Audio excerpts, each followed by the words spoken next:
জলবায়ু পরিবর্তনের বিরূপ অভিঘাত মোকাবেলায় সবুজে সাজাই বাংলাদেশ স্লোগানে উপকূলীয় জনপদ পিরোজপুরে চলছে প্রকৃতি ও জীবন ক্লাবের সবুজায়ন।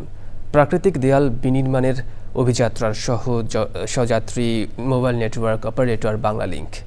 ভবিষ্যৎ প্রজন্মের বাসযোগ্য পৃথিবী নিশ্চিতের উদ্যোগে স্বাগত জানিয়েছেন সুধীজনরা। ফয়সুল ইসলাম বাচ্চুর তথ্য, ভিডিওচিত্রে আফরোজা হাসির রিপোর্ট। সন্ধ্যা, বলেশ্বর ও কচা নদীর তীর ঘেঁষা সবুজ ও মনোমুগ্ধকর উপকূলীয় জেলা পিরোজপুর। নানা দুর্যোগে সাগর তীরবর্তী এই জনপদের রক্ষা কবচ হিসেবে কাজ করে প্রাকৃতিক দেয়ালখ্যাত সবুজ বনাঞ্চল। তবে বৈশ্বিক উষ্ণায়নে সাগরের পানির উচ্চতা বেড়ে যাওয়ায় তীব্র ভাঙনে বিলীন হচ্ছে সবুজ বনায়ন। এমন বাস্তবতায় উপকূলের প্রাকৃতিক পরিবেশ রক্ষায় সবুজ বেষ্টনী গড়তে প্রকৃতি ও জীবন ক্লাবের বৃক্ষায়ন। পিরোজপুর হচ্ছে খাল নদী বেষ্টিত একটি জায়গা, যেখানে ভাঙনের কিন্তু একটা প্রভাব আছে। এই কারণেই এখানে কিন্তু যদি বেষ্টনী তৈরি করতে পারি গাছ দিয়ে, তাহলে কিন্তু এই মাটি ক্ষয় কিন্তু রোধ করা যাবে এবং পিরোজপুরকে ভালো রাখা যাবে। আসুন আমরা সবাই মিলে হাতে হাত মিলিয়ে এই বৃক্ষরোপণ কর্মসূচিকে এগিয়ে নিয়ে যাই।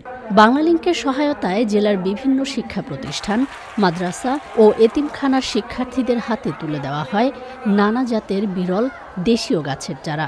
অন্ধ ভূমিগর্ভ হতে শুনেছিলে সূর্যের আহ্বান, প্রাণের প্রথম জাগরণে তুমি বৃক্ষাদি প্রাণ। গাছ আমাদের পরম বন্ধু। গাছ পরিবেশের ভারসাম্য রক্ষা করে। দূষণমুক্ত অক্সিজেন এবং সুন্দর পরিবেশ গঠনে এই বৃক্ষরোপণের বিকল্প আর নাই। এদের মধ্যে বৃক্ষরোপণের একটা অভ্যাস নিজেদের মধ্যে তৈরি হবে, তাইলে আমাদের প্রকৃতি বাঁচবে, আমরা বাঁচব। পরিবেশ বান্ধব উদ্যোগের প্রশংসায় সুধীজনেরা। জলবায়ু পরিবর্তনের যে এই বৈরিটা, এটা ফেরানোর একমাত্র উপায় হলো বৃক্ষরোপণ। গাছ বেসিক্যালি হচ্ছে আমাদের প্রকৃতির অবিচ্ছেদ্য অংশ। গাছ নাই তো প্রকৃতিও নাই।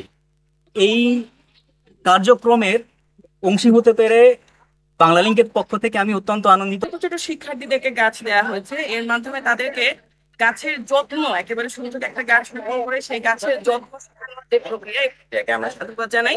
বাসযোগ্য ধরিত্রী বিনির্মাণে সবুজায়নকে সামাজিক আন্দোলনে পরিণত করার আহ্বান সংশ্লিষ্টদের। আফরোজা হাসি, চ্যানেল আই।